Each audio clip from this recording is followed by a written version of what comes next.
Բարև ձեզ, հարգելի գործընկերներ, կարճ մի կարևոր թեմայի մասին խոսենք, հետո կարծում եմ հարց ու պատասխանի անցնենք, մեկնարկել է գիտեք 2026 թվականի պետական բյուջեի նախագծի քննարկումը եւ շատ կարևոր մի արձանագրում կա, որը նյարդայնացնում է ցավոք սրտի օրվա իշխանություններին, որովհետեւ փաստերի հետ առերեսվել չեն սիրում, դա այն է, որ արդեն պարզ է, որ հաջորդ տարվա բյուջեով նաև, որ այս իշխանությունը մեր հանրության շուրջ 40% անապահով խավերին տված իր խոստումը բացառապես չի կատարում, եւ դա վերաբերում է կենսաթոշակների բարձրացմանը, վերաբերում է աշխատող աղքատների աշխատավարձի բարձրացմանը եւ ընդհանուր առմամբ նաև սոցիալական մյուս վճարներին։ Եվ այստեղ եթե ամփոփելու լինենք, փաստորեն ստացվում է, որ էկոնոմիկայի նախարար Քերոբյանը հիմա որի վրա կա քրեական գործ, իր մասով կատարել է, որտեղ 7%-անոց տնտեսական աճ կա, բայց իրեն ազատել են աշխատանքից եւ կա օրինակ քրեական գործ, իսկ աշխատանքի եւ սոցիալական հարցերի նախարարը, որի ոլորտը փաստացի ձախողված է եւ ծրագրի որևէ դրույթ այդ մասով կատարված չի, այդ մարդուն նշանակել են դեսպան Ամերիկայի Միացյալ Նահանգներում։ Սա է ամփոփ պարզ ձևակերպումը այսօրվա իրավիճակի եւ սրա արձանագրումը դեռ մենք առիթ կունենանք ասելու, բայց ես հարմար գտա, որ միանգամից հիմա նաեւ ձեր միջոցով փոխանցենք մեր հանրությանը։ Շնորհակալություն։ Հիմա կարող ենք հարցերին անդրադառնալ։ Ազատություն։ Պարոն Դանիելյան, հարցս ձեզ եմ ուղղում։ Թերևս լսում եք ձեր իշխանական գործընկերներին, նաև նույն հարցը ուզում եմ ձեզ ուղղել։ Ի վերջո դուք ինչպես եք տեսնում այս եկեղեցի իշխանություն հակամարտության հանգուցալուծումը, ի վերջո իրավիճակը ավելի է լարվում, ինչ որ տեսանյութեր են արդեն հրապարակվում, որոնց մասին վստահ եմ նաև դուք տեղյակ եք։ Դուք ինչպես եք տեսնում իշխանությունը, օրինակ այդ երկխոսությունը տեսնում է միայն մեկ հարցի շուրջ վեհափառի հեռանալու,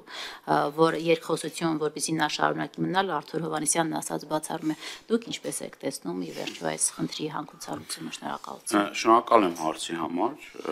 հարգելի գործընկերներ։ Տեսեք, եկեղեցու դեմ արշավը նոր չի սկսվել։ Ես ուզում եմ հիշեցնել, որ 18 թվականից հետո նոր Հայաստան, նոր հայրապետ, այդ ուրեմն, չգիտեմ, այդ արշավը որ կար, հետապնդվում էր կաթողիկոսը, այնուհետև մեր եկեղեցու պատմություն առարկան դպրոցական դասագրքերից հեռացվեց, դրանից հետո առանձին հոգևորականներ թիրախավորվում էին եւ ամենակեղտոտ բառապաշարով հանդես էին գալիս մերձ իշխանական թևի տարբեր ներկայացուցիչներ, բլոգերներ կոչեցյալ, ես չգիտեմ, տարբեր նաև ինչու՞ չէ նաև իշխանական թևի բարձրաստիճան պաշտոնյաներ եւ այս ամեն ինչը հստակ նաև ուղղորդվում է իշխանությունների կողմից։ Ինքը նոր չի սկսվել այս ամեն ինչը։ Եվ ես ամիսներ առաջ հարց ու պատասխանի ժամանակ Նիկոլ Փաշինյանին ասացի, որ այդ բոլոր օղակները ուզուրպացնելուց հետո, գիտեք, կենտրոնական տրական հանձնաժողով, ֆեդերացիաներ, տարբեր կառույցներ իրենց սրտի մարդկանց նշանակելով այդտեղ այդ պաշտոնը, գիտեք, կենտրոնական տրական հանձնաժողովի նախագահը ոնց ընտրվեց եւ այլն, չեմ ուզում դրա մասին շատ խորանալ, ասի հաջորդը լինելու է եկեղեցին։ Նիկոլ Փաշինյանը ցանկություն ուներ շատ մեծ իր սրտի կաթողիկոսի նշանակելու այդ կարևոր չէ, դա կլներ քահանա, դա կլներ ընդհանրապես նպատակը մեկն էր, այդ կառույցը, որ բարբերաբար քննադատում էր իշխանություններին, բարբերաբար էլ չենք, մի քանի անգամ եղել է այդպիսի գնահատականներ եւ Նիկոլ Փաշինյանը հաշտ չէր այդ իրողության հետ։ Եվ այս արշավը, որ եկեղեցու վրա հետո ասում են եկեղեցին չուրանացել են եւ այլ, այսինքն հստակ ասածս այն է, որ հստակ ուղղորդում ա եղել իշխանությունների կողմից։ Ես ուզում նաեւ ձեզ հիշեցնել սահմանադրությամբ եկեղեցին անջատ է պետությունից, այսինքն պետությունը չպետք է միջամտի եկեղեցու գործերին, դա օրենքով արգելված է։ Եվ նաեւ ուզում եմ ձեզ հիշեցնել, ես նաեւ 2 օր առաջ հայտնի ուրեմն ձայնագրությունները հիշեցրեցի վարչապետին, ինքը սափրվելուց առաջ ինչ էր խոսում եւ սափրվելուց հետո ինչ էր խոսում։ Այսինքն այդ նույն ազնվորությունը ժամանակին ասում էր, որ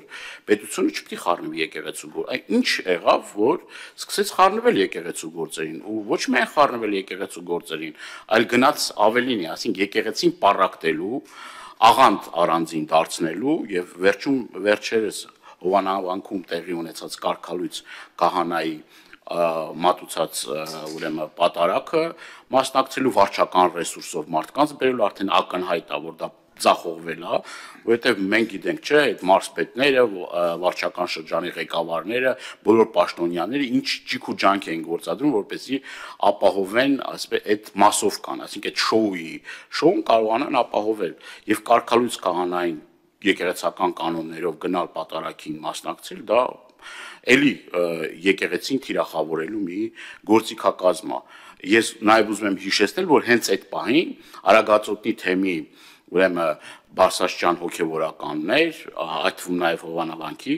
խորհրդի ղեկավարը ուրեմն եւ մնացած քահանաներին արգելվեց, որպեսզի մասնակցեն պատարակին։ Այսինքն այդ մարդկանց խոչընդոտում էին Հովանավանքում իրենց ծառայությունը մատուցելու այն հոգևորականներին, որոնք որ կարգալույց արված չեն։ Դե այս ամեն ինչից արդեն դուք ձեր հետևությունները արեք, այդ տեսանյութեր կլինի, այլ բաներ կլինի, ելի եկեղեցուն թիրախավորելու գործընթացի մեջ։ Ես հարցում եմ դուք ինչպես եք հանգուցալուծումը տեսնում, ինչ ճանապարհ եք տեսնում։ Հանգուցալուծումը մեկն է, պետք է հրաժարվեն այն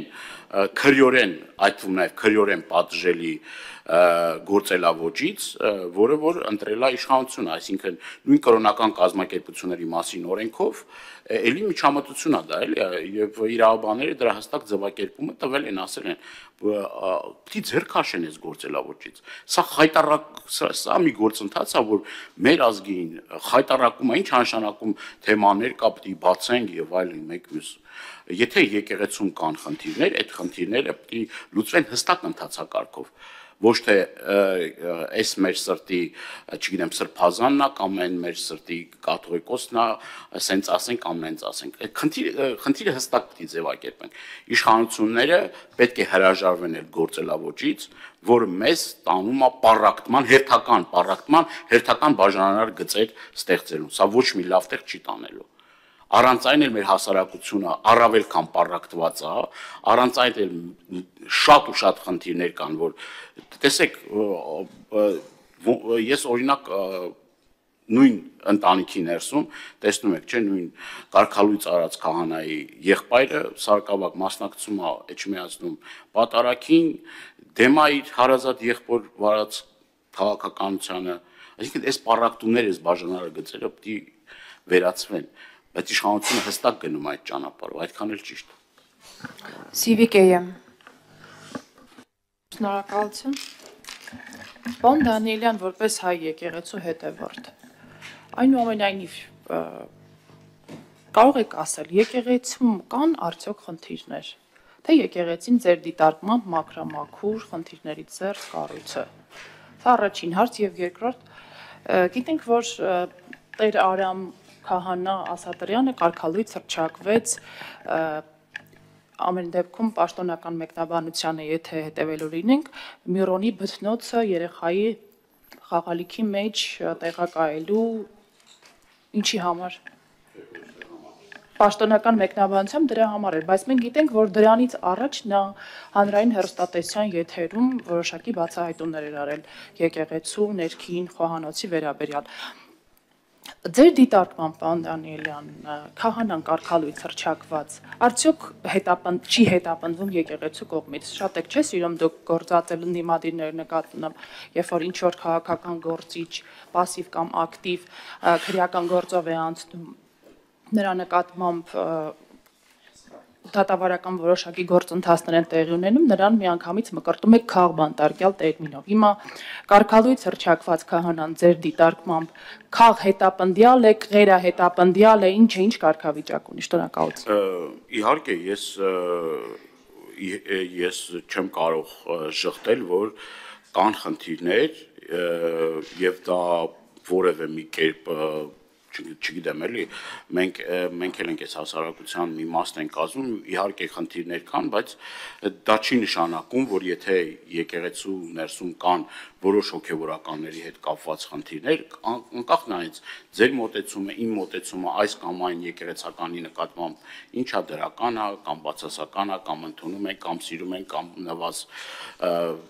նվազ չափով ենք սիրում, դա որևէ մի կերպ իշխանություններին չպետք է իշխանությունները թույլ տան, որպեսզի իրենք ներգործություն ունենան։ Ես ուզում եմ նաև հիշել Պողոս Առաքյալի խոսքերը, որ ներսի հարցերը լուծելու համար դրսից դատավոր մի բերեք։ Սա հստակ է եւ այդ առումով երկրորդ կարծիք անգամ չի ինձ դուր է գալիս, ձեզ դուր է գալիս, դուր չի գալիս։ Մենք ճնշում գործադրելու իրավունք չպետք է ունենանք եկեղեցու ներսում որևէ փոփոխություններ անելու, որովհետև դա եկեղեցու ներքին գործն է, դա եկեղեցու ներքին գործն է եւ ինչ վերաբերվում է, ավարտեմ խոսքս, ինչ վերաբերվում է կարգալույց հոգեվորականին հնարավորություն տվել է եկեղեցին, որպեսզի գա այնտեղ կարգապահական հանձնաժողով կա, կարգապահական հանձնաժողովի նիստին մասնակցելու եւ այդ հարցերը իրեն ուղղելու, ինքը հրաժարվել է այդ ամեն ինչից։ Ոչ թե այդ պատարագի ընթացքում տեղի ունեցածի, չգիտեմ, ինչ որ